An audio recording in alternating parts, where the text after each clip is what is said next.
Like, all actually said it the best. I over it was we used economic. You captured the language. Yeah. Yeah. Okay, thanks for having us here tonight. So I'm Rob Gill, as Liz already introduced me, and we're going to go try to get through a couple of different topics tonight. So one, I'm going to give a little background on the Instream Flow program, how it functions in our agency. Kate and Allison are going to talk about ISAP acquisitions and how those function, and tools that we use for actually using those. And we also have Elizabeth and Keith Birch from CW and PLM to kind of get their perspective on how they interact with the program. So first, I'm going to start off just going a little background. Liz and Tyler were kind enough to provide us with some questions that the group has had. So we have integrated some of those into the PowerPoint as it is, and then just had separate stopping points for standalone questions. But I would like to keep it informal, so if anyone has a question at points, feel free to So as stated, I'm Raphael. I work for the Colorado Water Conservation Board. It's the state water planning agency. It's governed by 10 board of directors. 9 of them are appointed by the governor, and they're located throughout different regions of the state. Up here in this basin is Jackie Brown, who works for Tri-State, is the representative on our board for that. The 10th member is Dan Gibbs. He's the director of the Department of Natural Resources at CWCB. So not only do we have the Instream Flow program in the CWCB, they also have a whole list of other different policy actions that they go through. One is finance, so they finance low interest loans for water supply projects. Understand federal issues, dealing with intra and interstate compact issues. The section I work for, the water stream lake protection section. There's also the water supply planning section. They deal with the water plan, which you guys have all been part of. There's also watershed and flood protections. They do what they say. They also do a lot of post-fire mitigation work as well. So the stream and lake protection section in the Instream Flow program were established in 1973 and was passed by the Colorado legislature in Senate Bill 97. And when it was passed, it was to recognize the activities of mankind with some reasonable preservation of the natural environment. Then they also put in this language on behalf of the people of the state of Colorado to appropriately require such waters in the state, natural lakes and streams that may be required to preserve the natural environment to a reasonable degree. So what does that actually do? So in-stream flows and natural lake levels they're in channel or in lake appropriations of water, and they're recognized as a beneficial use. Before the passage of that bill, there was no legal mechanism to keep water in the streams for environmental purposes. They're made exclusively by the Colorado Water Conservation Board. This is the only entity in the state that can hold these type of water rights. And there are minimum flows between specific points on a stream or levels in natural lakes, and they're non-consumptive water rights. And most importantly, they're administered within the state's water priority system. So most of the new appropriations are all in the 1973 post priority dates. He and Alice will talk about some water acquisitions, and those can have different priority dates. So what did the legislation actually do? So two main goals would want to maintain flows and streams to ensure preservation of the natural environment, achieve a balance with other beneficial uses. And just as importantly, it wanted to provide some regulatory certainty for water users preserving the doctrine of prior appropriations. In 1973, there was insisted by the federal government to kind of have reserved water rights in some federal projects. And there was also a push by some entities to have privately held Instream flows that individual people can hold Instream flow water rights. So part of the legislation was to kind of keep it within the state system, within the priority system. So here's kind of a rough timeline of how Instream flow appropriation goes forward. So there's the recommendation development, and Roy and Kate can provide a little more information on that in a second. Then after that information is brought to the CWCB, and CWCB holds an Instream flow workshop every year. We present the materials that were presented to us. Then staff starts working on our analysis of that information. Then we provide public notice, work through that recommendation through that whole following year or more. And then That following year, the third year, then we bring it to our board. If staff has recommendations to the board to move forward or not that meets the statutory requirements. Then that starts a formal rule-based process, notice and comment period as well. Then after all that's done, if the board decides to appropriate an Instream flow water right, then there's a water court application filed after that. Then the water court application will be filed post the appropriation date. So Roy and Katie, I don't know if this would be a good time to kind of talk about how you guys go about determining, which streams to work on and, the input that you provide to us. I have a quick question, I'm sorry. Sure. On your previous slide, when you guys are switching slides, did you say that an individual can hold an Instream flow? No, so that was part of the legislation is that individuals could not. Okay, could not, okay. Yeah, so it was kind of the pressure of the legislature, sorry if I didn't speak that clearly. The legislature did not want individuals to hold private Instream flow water rights, so that's why we designate CWC to hold. Jack, let me go ahead and start. Yeah, you- Okay. I guess what I noticed right away tonight was when you guys were discussing your mission statement, it was really struck me of how much overlap there is between your mission statement and BLM's mission statement. And BLM's mission is largely derived from a law called the Federal Land Policy and Management Act of 1976. And it tells BLM that one of our main functions is to manage wildlife habitat. And it specifically calls out aquatic habitat. So we're supposed to be managing for things like fisheries, amphibians, aquatic insects, riparian communities, wetlands, maintenance of water quality, all kinds of water dependent values. And that same law also tells us that when we do that, we're supposed to do it in coordination with local governments. We're supposed to support local economies, and we're supposed to respect private property rights. So I think a lot of the mission is really the same. We're just coming at it from a federal perspective versus a local perspective. And the reason that BLM has cooperated extensively with this program since about 1995 is that BLM has a unique management situation. Our land ownership pattern is in many cases fragmented. We have lots of other landowners in and among and around BLM land. And we can't manage for those values that I just spoke of without some sort of fairly predictable and reliable flow regime.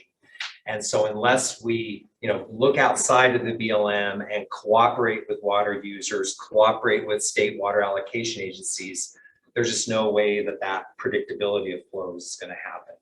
And so in Colorado, this program is probably one of the best tools available to us to make that happen. And it's a really good tool from the BLM perspective because we like to accomplish that objective of predictability of flows with the least intrusive method possible.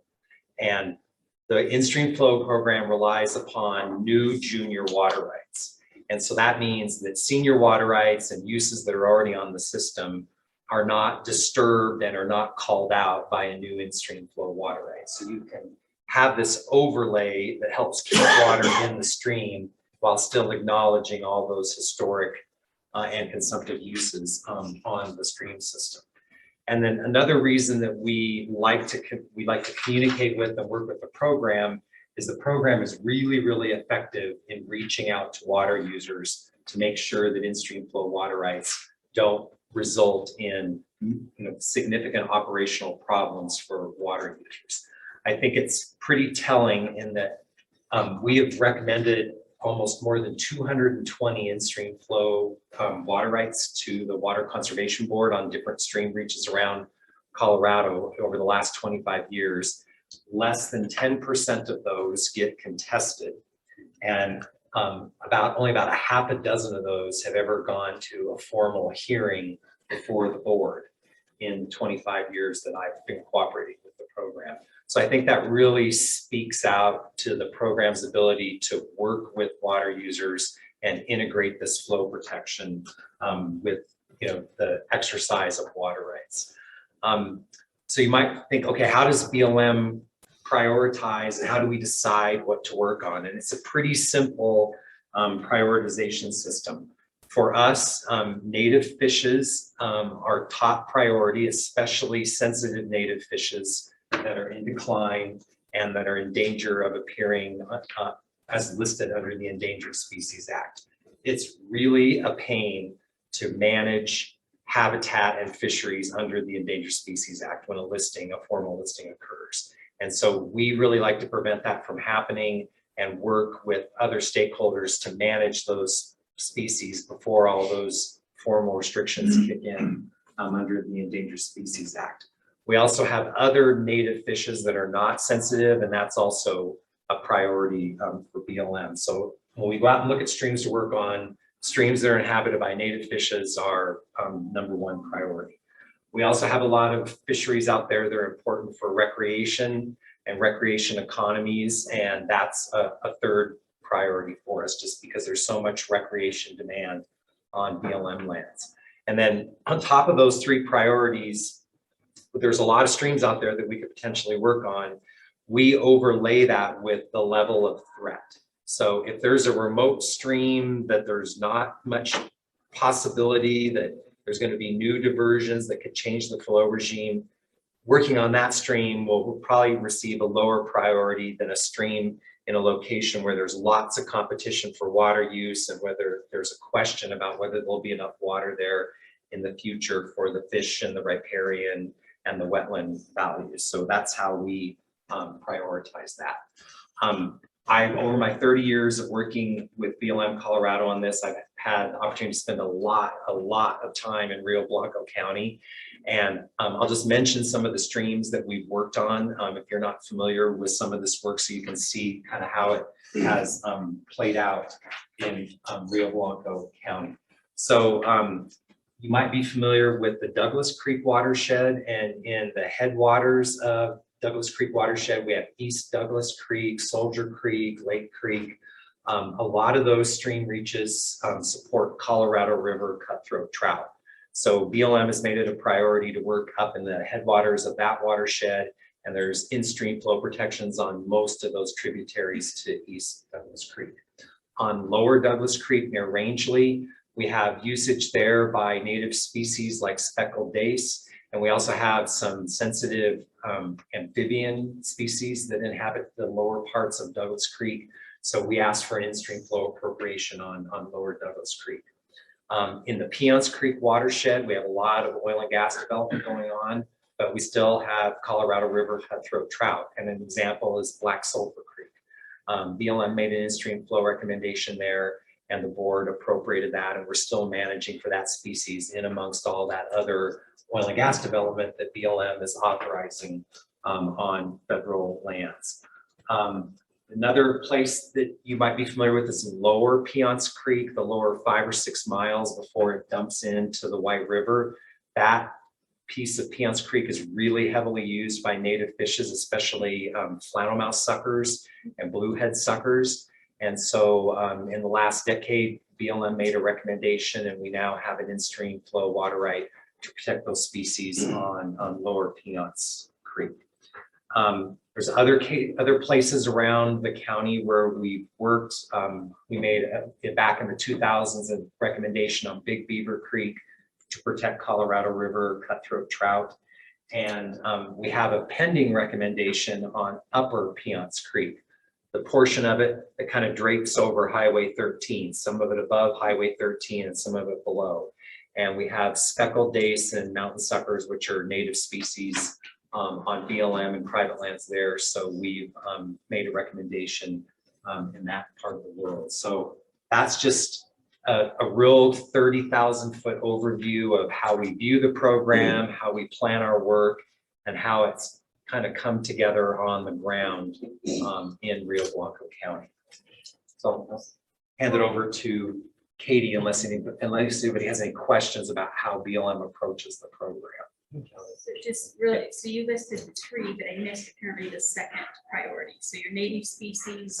Sensitive native species is the first priority. And then non-sensitive native species like mountain sucker, speckled bass, those kinds of species would be second priority. Third priority are sport fisheries like brook trout, rainbow trout, those kinds of places that get heavy recreational use. Those are kind of our three priorities. An emerging priority for us statewide is we have some places in Colorado, a limited number of places where we manage globally rare riparian communities. So like an example is Deep Creek that comes into the Colorado River near Dotsero. And another place is we have 3 creeks west of Delta on the Uncompahgre Plateau that have globally rare riparian communities. And we're now working with the CWCB to see if we can appropriate some in-stream flow water rights that will protect and support those riparian communities. So anything that's rare, endangered, you know, those are that's BLM's focus, fish or vegetation. Identify globally rare riparian form. Globally rare, what I mean by that is combinations of species that grow along a creek. You find those in very few other locations in the world. So for example, in Cottonwood Creek, there's 2 species of cottonwoods that grow in combination with some shrub communities there. You find those almost no place else on the planet. And so that's kind of a unique ecosystem that we're trying to support and protect. Okay. Yeah, question. You mentioned wetland, Mm-hmm. and my understanding is, and correct me if I'm wrong, the language in wetland doesn't say that you will coordinate with local government. It says if there's a land use plan, you will be consistent with the local land use plan. And I just want to make sure you all are aware that the Conservation District, in conjunction with Micro County, put together a natural resource land use plan that you do have to be consistent with. And I hope as you're going down this road of in-stream flow rights, first of all, you recognize that that is state, not federal. Right. And thirdly, that there's a local land use plan that you have to be consistent with. Right. Yeah. And what you just described, I'm not convinced is very consistent with those. Okay. I'll just. Okay. Yeah, and I think there's a lot of discussion about what those terms mean in FLTMA. FLTMA also requires us to coordinate with state governments, so that's important to note. And that consistency job is challenging because we're supposed to be consistent, but we also have to comply with federal law. Yeah, we're doing that. And That's a challenge. It's often a challenge. so please keep that in mind. Yeah, There is a yeah. local land use plan Yeah. that you need to be consistent. So, question I didn't hear your hand up. No, Stu asked it. Okay. Thanks. Thank you. So I know you said that, you know, the BLM is going out getting in-stream flows to maintain consistent flows for these rights. So given the drought, I think this question might be answered a little later in discussion. How, you know, with these upper reaches, you know, without a reservoir above or something like that, how are you able to maintain these consistent flow regimes in times like this? You know, knowing that you might be able to compete with, you might be competing with a senior, a more senior water rate. When BLM recommends an in-stream flow water right to the CWCB, we recognize it's in priority. It's going to be junior and it's not going to be satisfied all the time. And we also recognize that in isolated instances, some of these biological communities can withstand very low flows or drought for a short period of time. But if those communities don't have the flows to recover during other periods and those flows aren't protected, they're gonna have less ability to make it through those stress points. So we recognize that, yeah, during drought, there will be times when these water rights are not satisfied or recognized. So is that the reason why, you know, some of these stream flows that we might have a flow right just from like a say May 1st to June 1st. I mean, is that to protect is that because that's, is that, fish are spawning? Or is that the water that you guys both need for a recovery period on a aquatic habitat or? It might be, you picked it up, you got it exactly right. It might be either of those. It could just be, we might have a seasonal in-stream flow because we say that the environment might only require those flows to be protected during that portion of the year. Most of the time it's driven by a concern that we call water availability, is that there might be water available that can be protected only during snowmelt runoff. And then the rest of the year, it's all diverted or consumed by existing water rights. And the CWCB has to acknowledge that. And we'll discuss that in a little bit too, like that water availability analysis and how we can do that analysis. Do the in-stream flows follow the irrigation seasons, or are you basically April to October, like irrigators? That's when the water rights are, or are you year round? Most of them are year round, but we do have some that are seasonal only. And when they're seasonal only, they tend to be during the snowmelt runoff period from April through June or July. But most of them are year round. I guess with that, I will turn it over to Katie to talk about what CPW is focused on.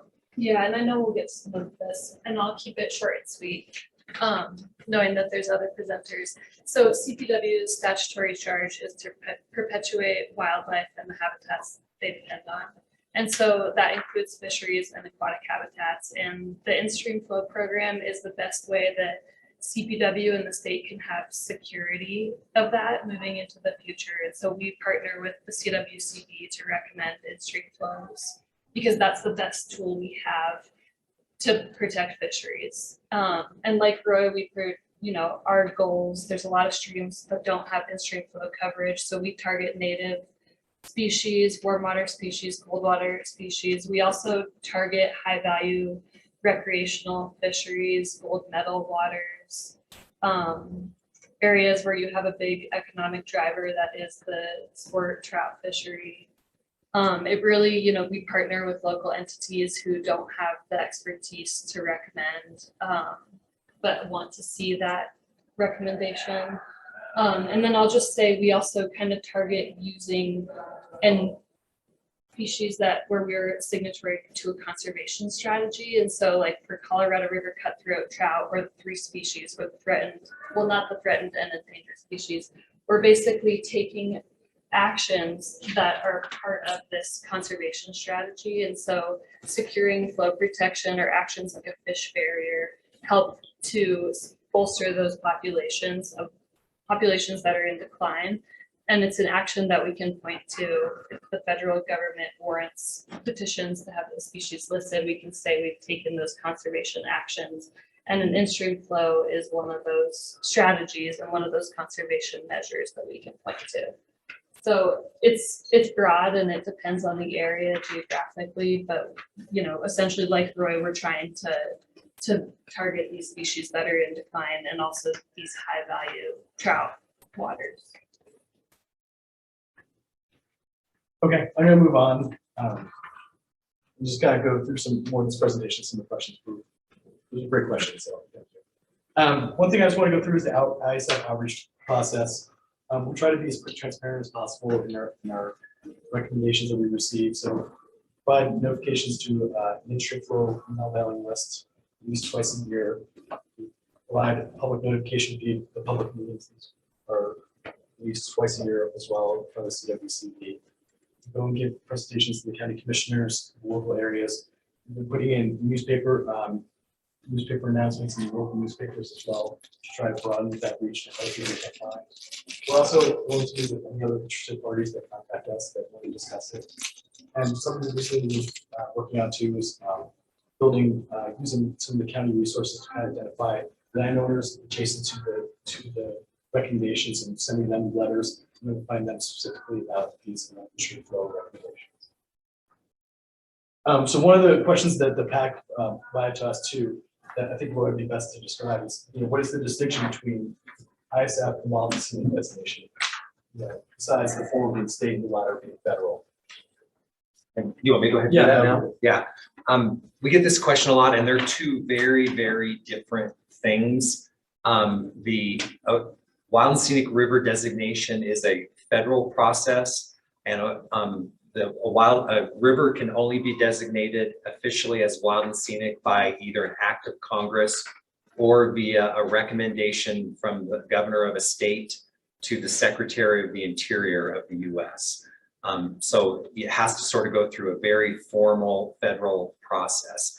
And so what that means is that wild and scenic rivers typically only get designated after a large stakeholder process where either the congressional delegation or the governor believes that there's widespread local support for doing that. So if a river is designated under wild and scenic, BLM is directed to create a management plan in concert with the local stakeholders.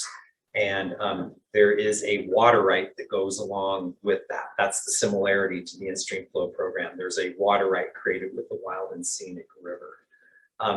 There is also an agency process for wild and scenic rivers where, to support this sort of federal level program, we are asked to evaluate in our land use planning process whether any of the streams that cross BLM lands are eligible or suitable for wild and scenic river designation. And BLM has completed that for Rio Blanco County, and we did not find any streams in Rio Blanco County as suitable for being included in the National Wild and Scenic River System. So, so BLM won't be driving any process that will be pushing any stream segments toward designation into that national system. But that's not to say that there's other independent groups that might have an interest in doing that. But it's a very different process. And in Colorado right now, we only have one federally designated wild and scenic river, and that's the Cache la Poudre River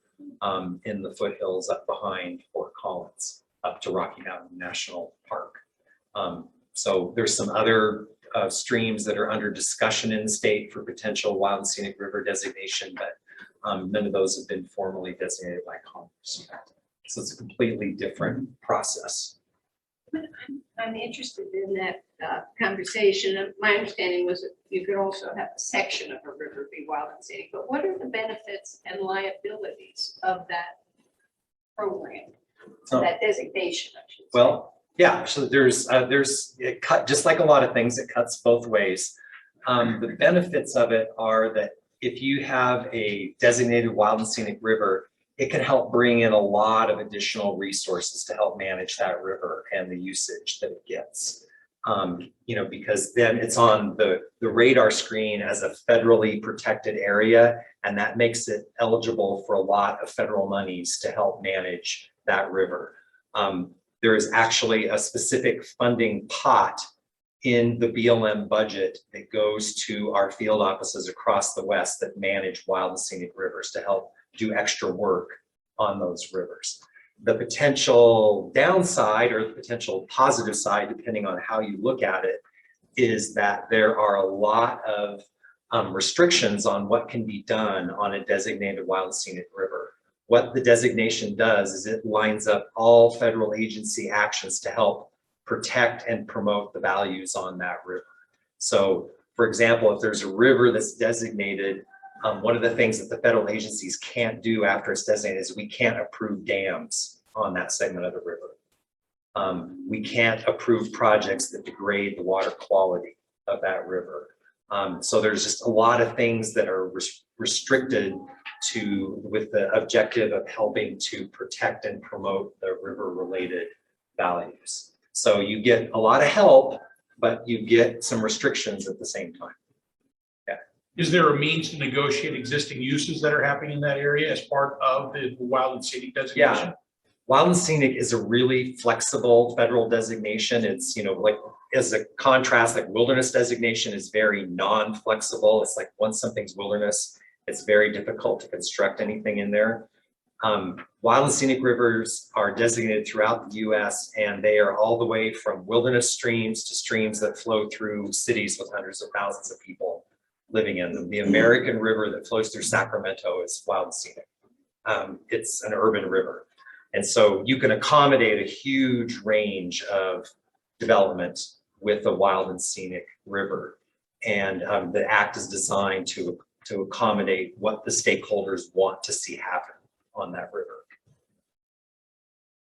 Yeah, you mentioned with wild and scenic designation, there is a water right with that, There is, yeah. that I assume gets awarded in water for. Yeah, Okay, yeah. what's the beneficial use designation of that? That's a great question.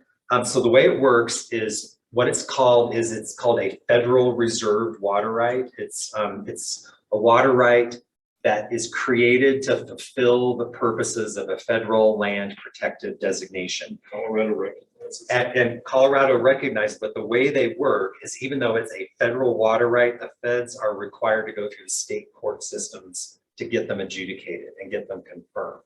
And so the beneficial uses that are associated with them are what are called protection of the outstandingly remarkable values in that designated segment.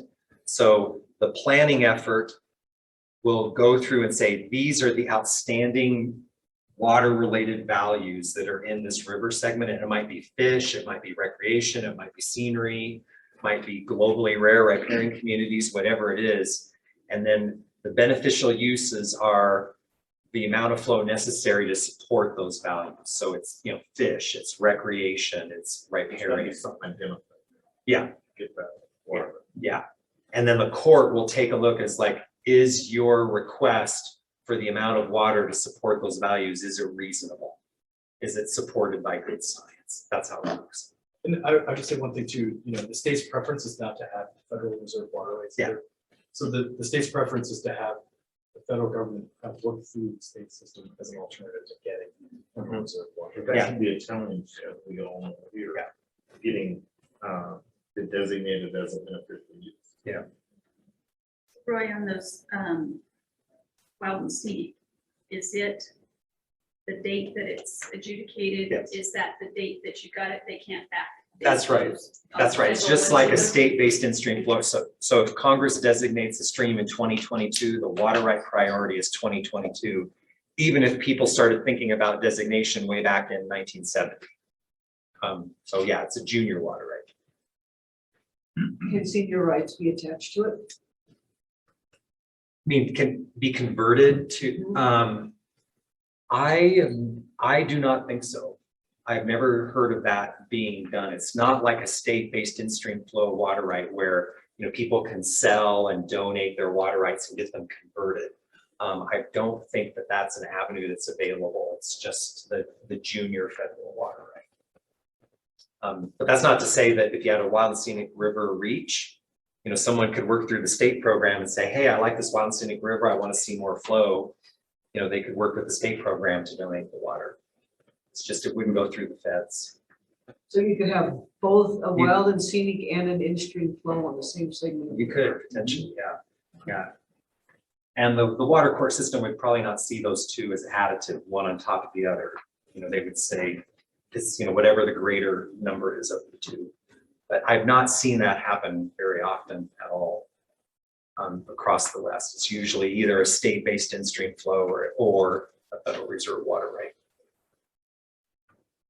All right, I'm gonna move on because we're running a little behind, and I want to make sure I provide Allison and Kate opportunity to give their presentation as well. One of the questions that was asked was as the process currently exists, is it possible for a special interest group to propose an in-stream flow to the CWCB to file this ISF before there's any public knowledge of that effort? So I guess I'd start by saying that the CWCB is required to take recommendations from any entity, but all entities, no matter who they are, have to go through the whole public process with the board. So they have to go through the whole agency process that we mentioned in that timeline about the notice and comment period.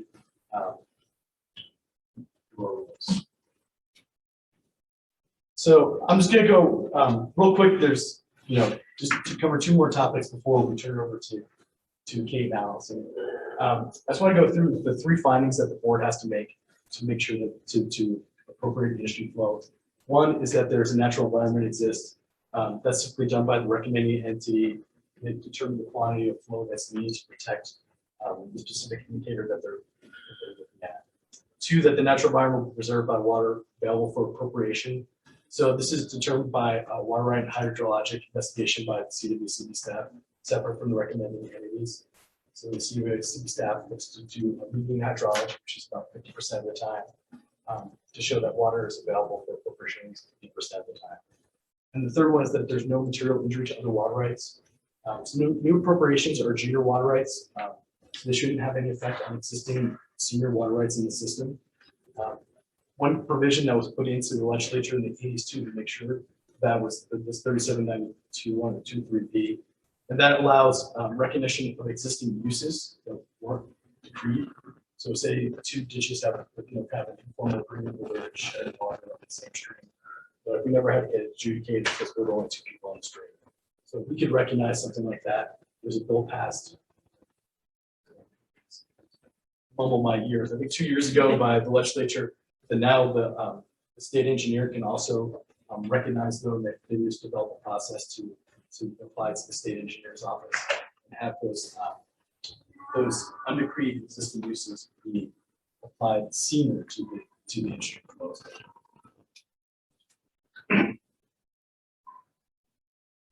I'll wait. Okay. I think you're going to answer it, so. Okay, well, hopefully I only have like a couple minutes here. So I'm just gonna go over quickly the development of the process, how the recommended entities develop Instream flow recommendations. Typically, the water right investigation is done in a riffle. That's one of the most important areas for fish production, macroinvertebrate production. Others, way to think about that, that's the area on the stream that will go dry first. So that's where recommended entities typically use a modeling project, a program called R2 Cross, where it measures stream flow, channel geometry, program to kind of meet these three parameters to kind of develop what that flow requirement is. And these flow requirements are developed by CPW in the early 1970s. They are average depth, average velocity, wetted perimeter. Meeting two of those three is typically what's used to determine winter base flow amount. Using all three is what is used to determine a summer high flow recommendation. As you can see on this chart, as you change stream width, some of those parameters do change on wetted perimeter and average depth, the average velocity. So just to kind of give you a visualization of what an Instream flow is. So this is on the Little Cimarron River. This is an Instream flow. The three criteria was 13 CFS. On the day we're there, we measured 13.5 CFS. So you can kind of see what a minimum flow recommendation looks like in Instream. Real quick, I'm just going to go through the water availability, then I'll turn it to Allison and Kate. So one of the things that staff does is water availability analysis. We try to use the best data available. A lot of these streams, there's usually a paucity of data. We do statistical analysis to determine that daily flow. Ideally, there'd be a long-term gauge in the bottom of every Instream flow recommendation. That's hardly ever the case, so we have to use other methods to try to determine that water availability analysis. We use stream stats, which is a USGS regression analysis of gauges nearby. Larger rivers, we can also use detailed modeling, and we also get information from water commissioners, landowners, ditch riders. We use diversion records. And the way to think about water availability is it's kind of a refinement of the biological classification. And then my last few slides, I'll just kind of go through that process. So when the recommenders come to us, they'll provide us with kind of a recommendation based on that R2 cross modeling. In this example, 14 CFS for that summer high flow, and it's 2 CFS for that winter flow rate. What they'll do is they'll kind of shape that into what they think might be the case in the stream and provide that recommendation to the CWCB. CWCB will then do its independent water availability analysis where we try to provide that median flow. What we'll do is we'll overlay that recommendation on top of the water availability analysis. See if there's, the recommendation meets all the times of year when that recommendation is brought to us. As you can see in this example, there's a short period in August where it's outside of that period. And so the recommendation would have to be shifted. So we work with the recommended entity, one with CPW as a biological expert to see if it's justifiable to move with recommendations to fit with inside the water availability analysis. And that's how they come up with stream flow recommendation. So the right way over, and so I really want Kate and Allison to be able to provide information on acquisitions.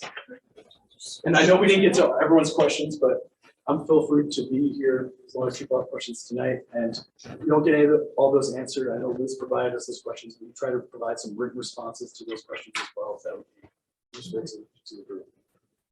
Thank you.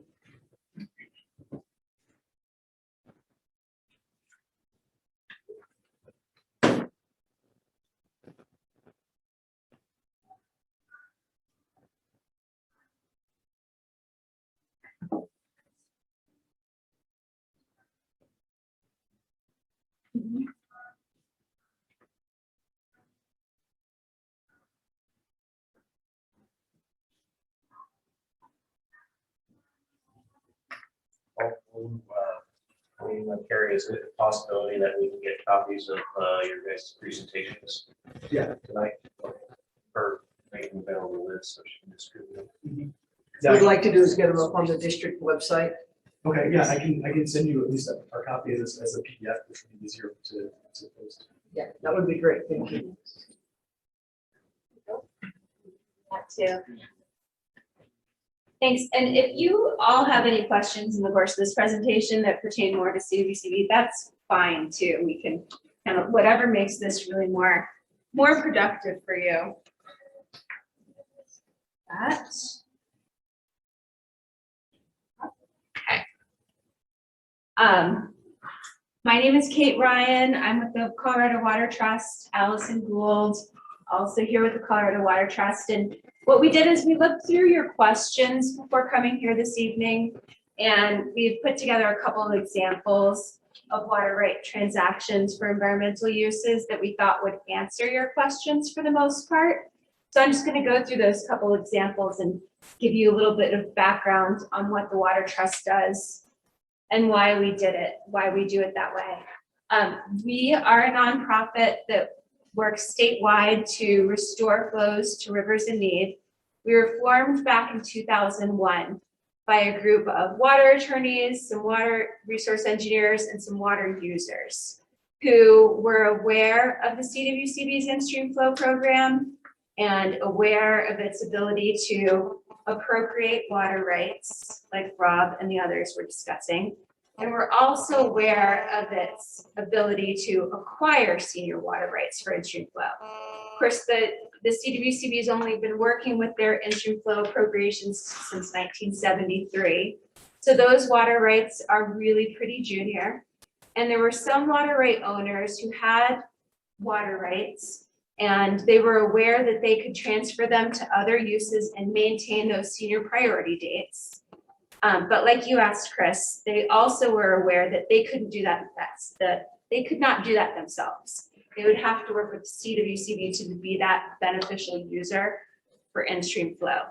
And so they said, well, they could work directly with the CWCB, but they thought it might be easier if there was a nonprofit group that they could work with for a couple of reasons. One was just to leverage that work to help people do project management, figure out what their water rights were worth, figure out where they would be used well for Instream Flow applications if they wanted to do that. And then, no offense to the CWCB, but not every single water right owner in the state with a senior water right was comfortable going to the state government and saying, I want to use my water for Instream Flow, but how do I do it? And so the Water Trust was formed to be a nonprofit that could work between water users and the CWCB to provide confidential information and to manage some of those transactions for water users. So these dots on the map, those are locations where we've worked on transactions together with the CWCB. And I'm going to go through just two of those transactions to give you examples that answer some of your questions. But again, feel free to jump in and ask questions as they arise if you'd like. And so the two examples I'm going to discuss are examples where we've done permanent transactions. So where water right owners have permanently sold or donated their water rights to the CWCB for Instream Flow use. We also work on transactions that are temporary. People can loan or donate on a temporary basis water rights to CWCB. But these two rights are permanent. One of the projects that we've worked on is in Division 3 in the San Luis Valley. This is a project on the Alamosa River, and the history of this project was that the Alamosa Riverkeeper had received a significant sum of money because of the reclamation of the Summitville mine, and which became a Superfund site. So they received some funding and they wanted to do something for the Alamosa River. And they looked around, spoke with local water users, and there were water users on 2 different ditches who said they did want to sell their water rights to be used for in-stream flow use. So Alamosa Riverkeeper worked with the Colorado Water Trust, and then we in turn worked with the CWCB to get that acquisition done. And we worked with the CWCB to go to water court for approval of the change of the water rights from agricultural irrigation use to in-stream flow on the Alamosa River. In the course of going to water court, and I was involved in that process, there was a decree issued approving the change. Lots of terms and conditions in the decree that ensured that other water users on those same ditches weren't injured. So things like making sure 15% of the water on each of those ditches remained in the ditches to make up for ditch loss. Things like making sure that the water rights would be used for in-stream flow, but only when they had historically been used for irrigation in the past. So that's on a seasonal basis. So they're only available for in-stream flow use from April through October. And it was a permanent change of water right. And so that water is used every year for in-stream flow on the Alamosa River. And it is very impactful there, because what we also do with water users is we try to make sure these acquisitions are as impactful as possible. So the water users could have possibly just left that water right in the Alamosa River instead of diverting it for irrigation over the course of an irrigation season, but we worked with the water users, both the owners and the local water users, to figure out their water rights are delivered from an upstream reservoir over the course of an irrigation season. So what we worked with the CWCB to do is to make sure that those water rights are held back in the reservoir over the course of the irrigation season. And then in the San Luis Valley, their irrigation season actually ends in November. The division engineer just calls it on a certain day, either November 1st or November 15th, says no more irrigation season, no more releases from this reservoir. And that's when the CWCB then begins releasing this water to the Alamosa River. So it extends the life of the Alamosa River over the course of a fall. And you can see from the pictures, it's quite impactful for that river. That's one example. I have a question. Yeah. I got confused. I'm sorry. Oh, that's. I thought one of the conditions of the transfer was that it can only be used during the irrigation season. But then you seem to say that it was held in the reservoir to choose after That's- irrigation season. That's a really good question. So all of the water that's credited to the irrigation right is held back during the irrigation season rather than being released from the reservoir. Okay. And then when the irrigation season ends, that water has been held back. There's no additional deliveries, but everything that would have been delivered through November was the irrigation So you're season able for to that change water the right. timing of the delivery. Exactly, yeah. So we do a lot of that changing timing. We also work with storage to make sure that return flow obligations are met and work with storage pretty creatively. Yes, well, You speak of the water being held back, is that the entire right or the consumptive use of the right? that is the consumptive use of the right. Is that minus the 15% that you have to put into the ditch? Yep, that's minus 15%. So that 15% continues to be delivered all summer long down to the diversion structures. So there are 2 irrigation rights and a storage right? Yep. Yeah. So was that right attached to an in-stream flow, or was that right purchased for it to be in-stream flow? That right is purchased and it's changed for in-stream flow use in a location where I believe there was no in-stream flow use before. So that is, but you could do it either way. Do you have any examples? So my Yes, first the question next is one the Alamos, is that a release from a reservoir, or is that just so this is released from a reservoir, right, the Alamosa? Mhm. Okay.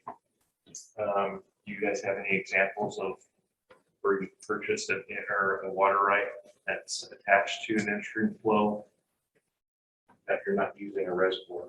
We have no reservoirs to speak of.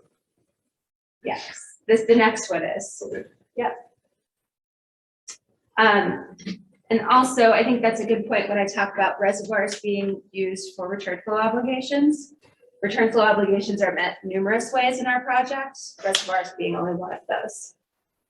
So this other project is in Division 4 on the Little Cimarron River, which is tributary to the Cimarron and then the Gunnison Rivers. And this is a project, the history of this project was that there was a ranch that was facing bankruptcy. And they ended up selling the ranch and the water rights to a nonprofit called Western Rivers Conservancy. Western Rivers Conservancy did a project and then sold the ranch back to another rancher. So this is a project where the property that was irrigated remains in agricultural irrigation. It is used as a cow-calf operation. But we, the Colorado Water Trust, purchased the water right.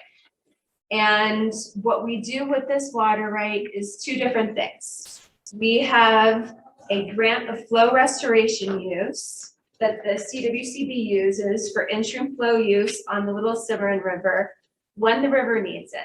If it's a good water year, we don't have the CWCB use that water right. If it's a really good water year, only the rancher uses that water right for diversion for their agricultural irrigation purposes. If it's a medium year, then the Colorado Water Trust, which owns the water right, has the rancher use that water for about half of the irrigation season through either June or July, depending on the conditions of that year. And then the water's turned off for the ranch and is used for flow, in-stream flow on the Little Cimarron. Yes. Yeah, how is your trust in that case? How is that any different than speculating on water? If you don't own the ranch that's putting it to beneficial use, how is that different than you speculating on? How are you able to hold that water? So the water is always used for beneficial use. How were So, you able to get that water in granted when you didn't own the ranch? so this is a senior water right, which we acquired, so we purchased it as a property right. So we now own the water right, but we don't use it, but we did go to water court to get approval for the change of water rights so that it can be used either for agricultural irrigation or for in-stream flow use by the CWCB. Neither of which is speculative because they're both actual beneficial uses that we're You able did to go to approve water of. court, because Yeah. just because you purchased the water right, as I understand it, you've still got to have that ability to put a benefit. You do, you Otherwise, absolutely you're do. speculating. Yep, you absolutely do. So we did go to water court to prove up those uses in the change of use case. This is another instance where the water court decree includes terms and conditions to make sure that ditch losses don't injure downstream water users. I know there was another question about not only terms and conditions in a decree, but what else is done to make sure that, I would say, local water users or the community remains whole.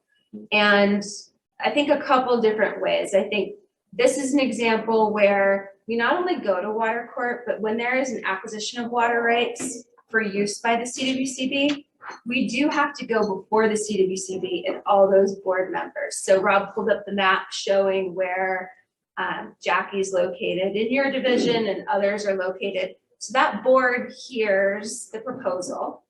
and they can attach other terms and conditions onto the acceptance of the acquisition.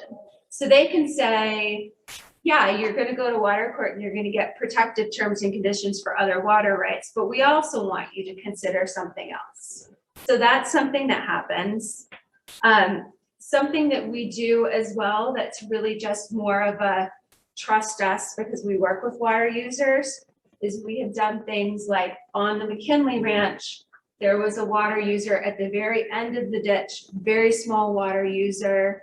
They were afraid they're not gonna get their water. We ended up purchasing that water right as well because they just didn't want to have it any longer. They said, we want out. We said, we can purchase your water right and incorporate it in this project. So it was good for them. It's what they wanted. There's another diversion downstream of the Little Cimarron water rights. And in the decree, there are terms and conditions that we're going to make sure that their structure is upgraded so it can bypass any water. So downstream water users are never responsible for taking on the costs or the operations of upgrading their structure. And they improve any plans that we do to pass water for in-stream flow use by the CWCB. Yes. Sorry. No, it's good. So was this water right purchased to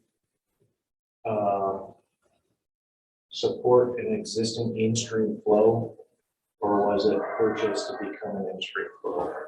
Both. Okay. Yep, both. So that, yes. So my next question is, so you go from a change of use from irrigation to in-stream flow or something like that, different rights here. If you have an in-stream, I'm gonna use this as an example, okay? So let's say I have a very senior water right at mile marker 1, but my favorite fishing spot is at mile marker 20. And I want to make sure I have enough water here to fish down here. Can you purchase this water right? Can you guys purchase this water right and transfer the location of that water right, or does it have to stay within the segment that it exists on currently? It can be either. You could use an existing segment, or you could work with CPW and others to modify a segment, to get a new segment, to get your water down to that other location. So you can not only change the right, the beneficial use, but you can also change the point of diversion. That you would not necessarily have to change the point of diversion because you're not necessarily taking your water out. You would, basically, you'd be going to water court and you'd be changing it all. You'd be changing your location of use and your type of use. So then what protects it when because that point of diversion, I know I'm going back to point of diversion, but that water, that 10 CFS is right here, mile marker 1. How are you gonna protect it down to mile marker 50? We're gonna be really, really careful to make sure it's senior enough that it's not gonna be diverted by anybody downstream. We're gonna be really careful and do our homework to make sure it's not a river with a ton of transit loss, that the water is actually gonna get there. So we just do all of this different homework to see if we can protect a water right all the way down there. So you can take that water right and either move it all the way downstream or you can move it all the way upstream if you wanted to. I don't know about the upstream question, because you would have to You can move it- physically get the water there. Upstream of existing diversions, can't you? Pardon? There's diversions all along the river, but I guess at the end of the day, you can, if I were to sell or loan or lease or whatever, and I'm not standing for it. Sure. Just using me as an example. This is the opportunity both for waiting for a while. Pretty much so. So this water, a senior water right can be moved wherever. That's what's happened on many of these transmountain diversions. They bought water rights at a lower area, say on the Colorado River. There was a trade or there was whatever to pull that water up higher to divert it. And I don't know if that's what you're getting at, Chris. That's certainly- Kind of, I mean, I wasn't going for the whole Trans Mountain example, That's not but I see something- what you're saying, but I mean, like, I'm just looking at the existing water rights on, like in-stream flow rights on the White River, or some of our tributaries, or some other tributaries that DLN and CPW are recommending and stuff like that, I mean. So that water right, I mean, let's say I have a water right, in the middle of the stream and I want to sell a lease or whatever, I mean, once you guys do your homework, that can be used to protect in-stream flow right of, say, 4 miles upriver or even 4 miles downriver. Well, if it originated further upriver and it's senior enough that it's not going to be diverted by anybody else between this upstream location and the diversion location, then it could be called down to the diversion location and wherever it's used. But if there's somebody senior upstream, it does continue to be operated within the priority system. So whoever's most senior would be the person entitled, the water user entitled to use the water right.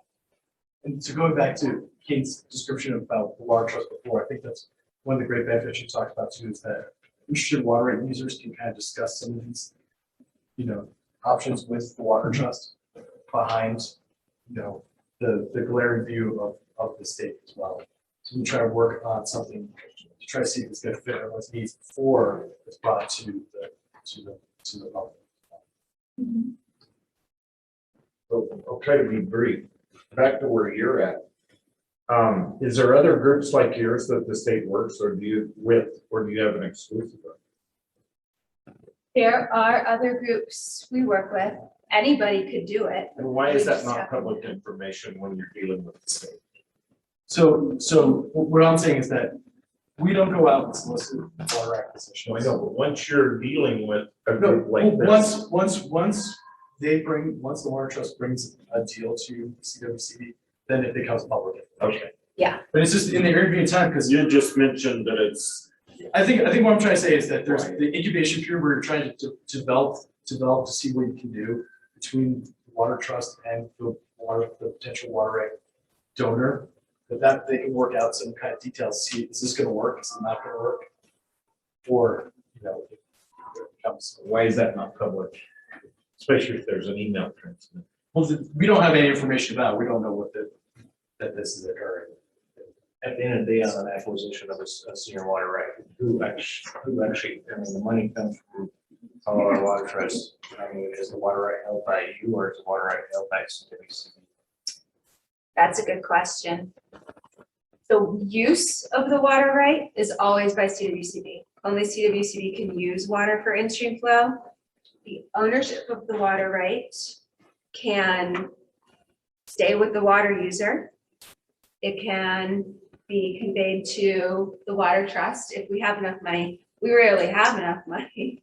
I mean, we're usually working with fundraising with all those different sources we can to make an acquisition happen. And then the state has additional funding. So if there's to be a permanent transfer of ownership, it's typically to the state. We do have this one water right we own. We really like that model. Would love to work with it more, but it's not our bread and butter model necessarily. But one thing and then go to your question? One thing that is really important about if a water user wants their water to be used for in-stream flow purposes on a temporary basis or even a really long-term temporary basis, they could go to water court for that change of water rights, retain the water for themselves, still use it for agricultural irrigation, sometimes have the state use it for in-stream flow. It can be really flexible. You can hold on to your water right. But if the CWCB uses a water user's water right for in-stream flow purposes, that water user also retains the ability to use their historical consumptive use further downstream. So for instance, in this little Cimarron project, we own the water right. It's used for in-stream flow on the Little Cimarron and Cimarron rivers. It's not used for in-stream flow further downstream. We could technically work with the river district to use it for augmentation, or if we had irrigation rights downstream, we could use it. So that's something that I think is really important for water users to know.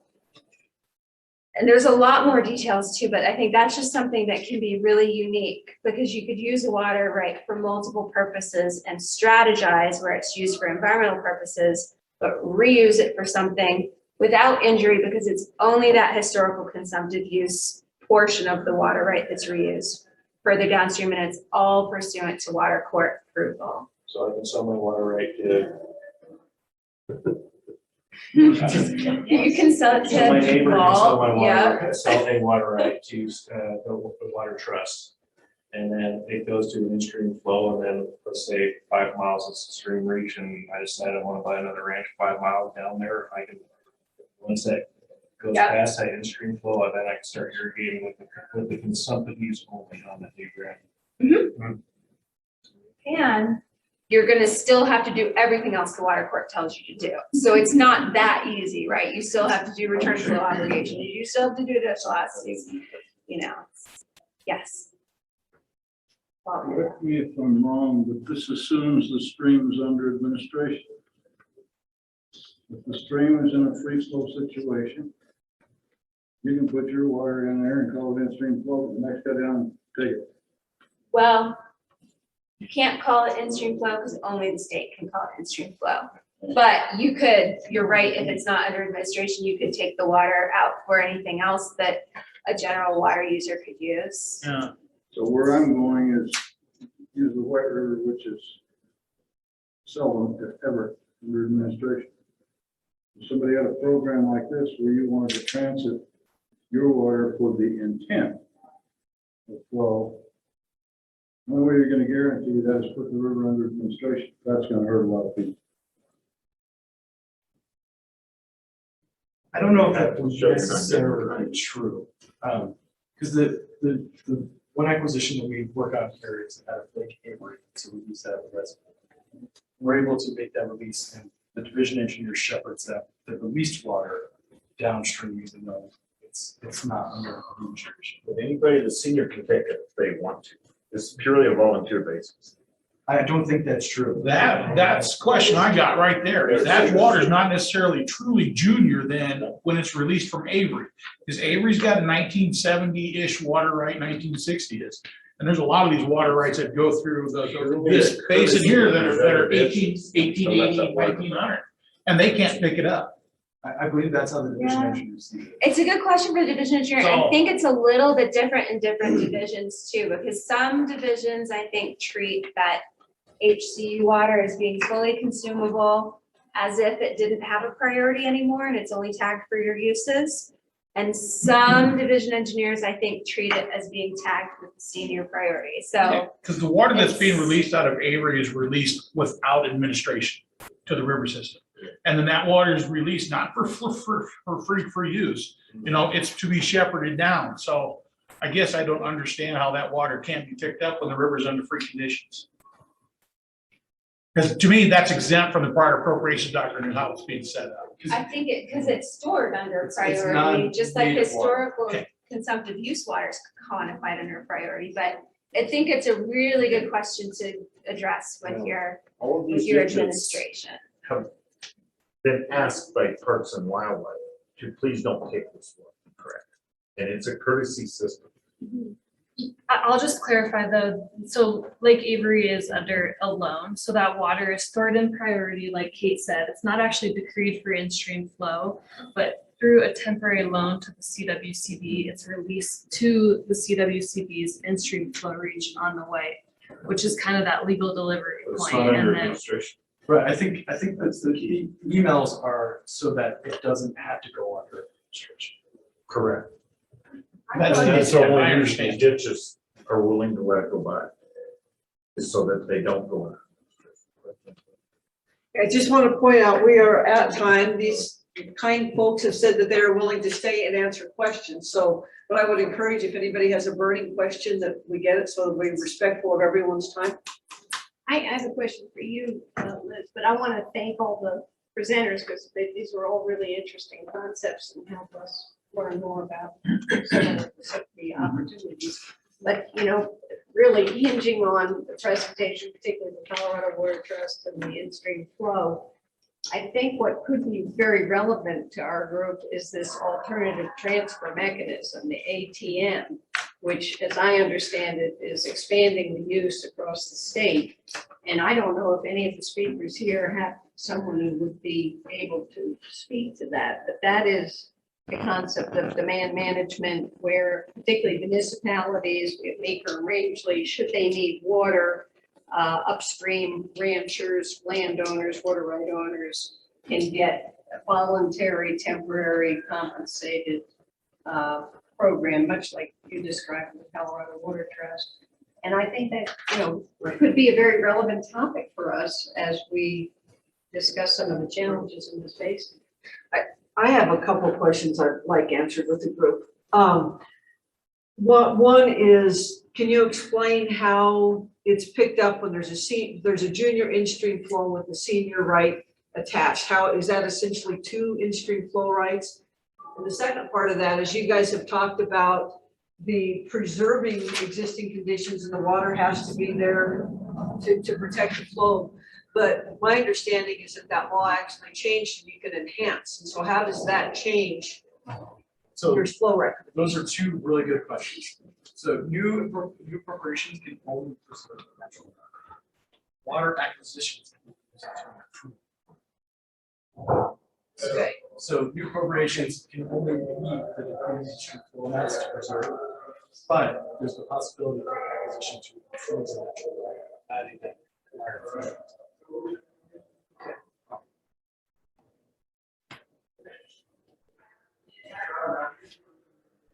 And then on the senior part, how does that work? If there's a junior in-stream flow, but you're able to acquire a senior right that goes with that, how is that administered?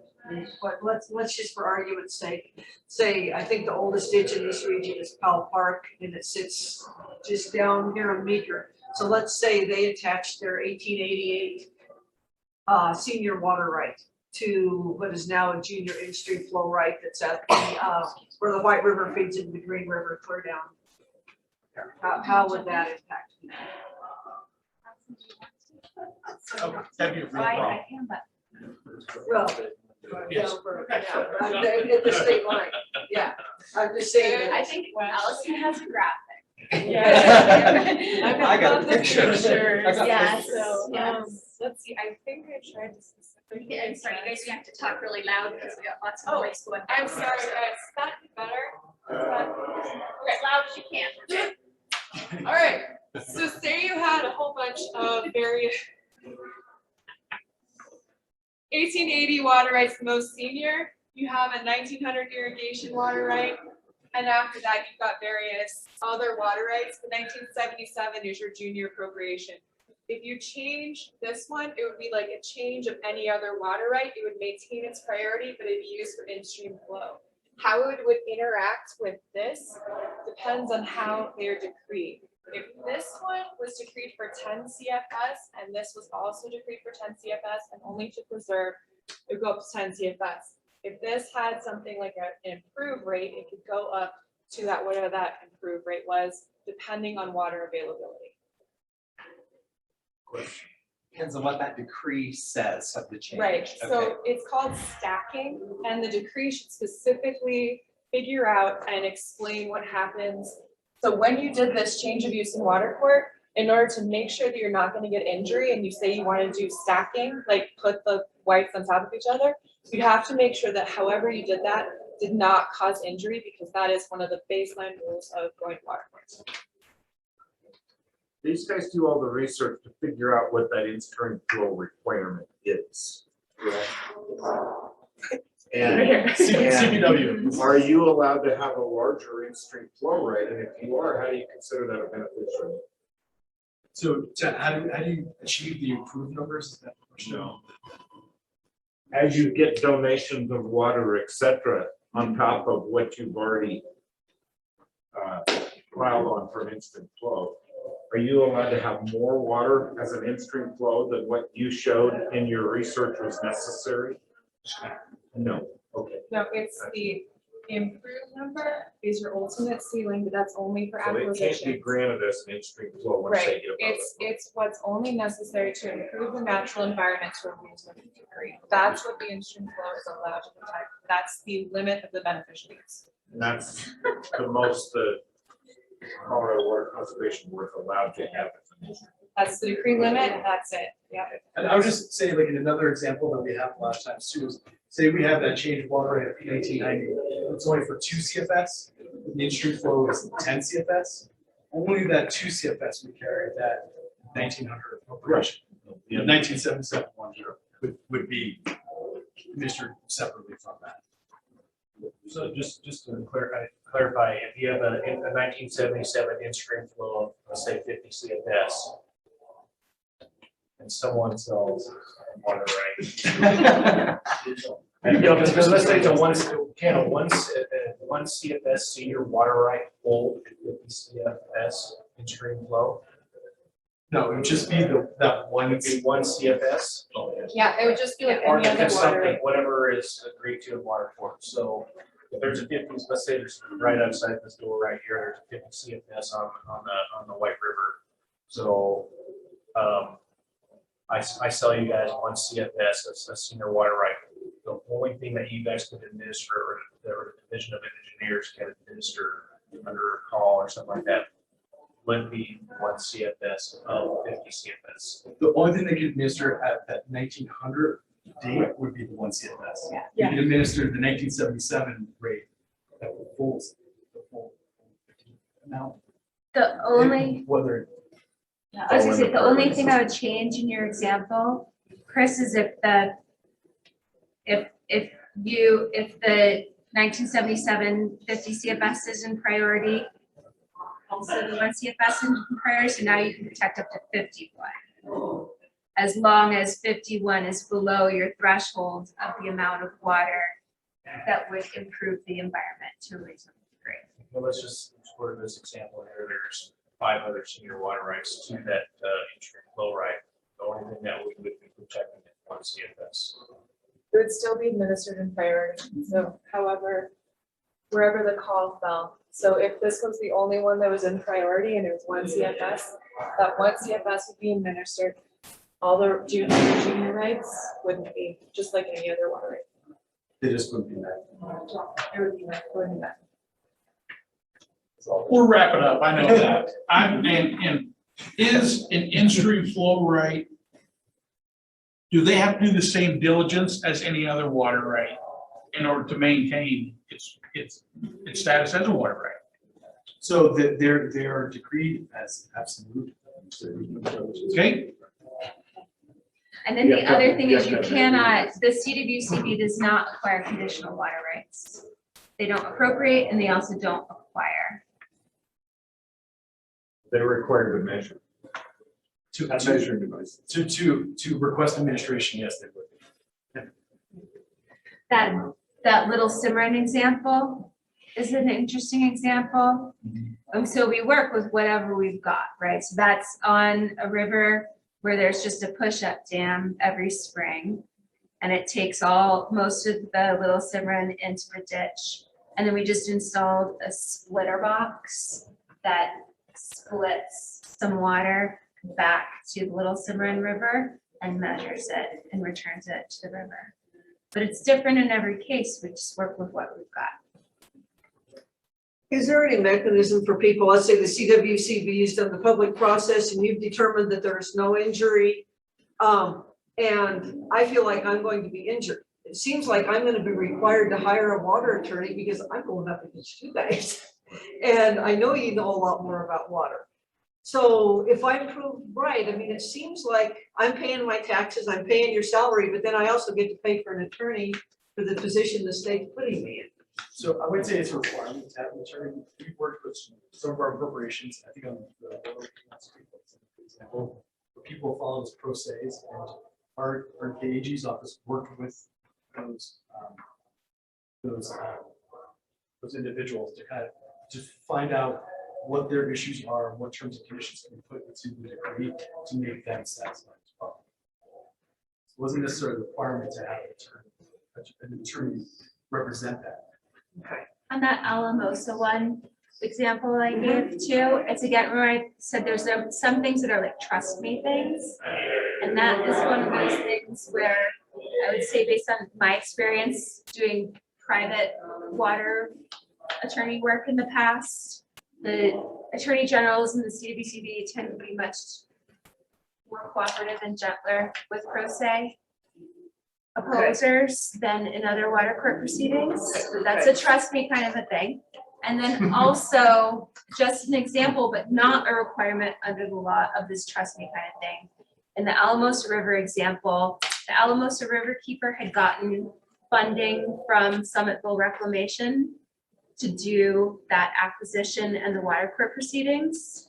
And they did end up compensating the opposers $20,000 because they felt like it would make up for unidentified injury, participation in water court, all of those things. So that's not something you can count on getting in a case, but it's an example of the kinds of things that different entities try to do. Because we can't really do this without, at least the acquisitions part, we can't do it without willing partners. So we have to do what we can to make it work. Any other questions? Thank you all so much.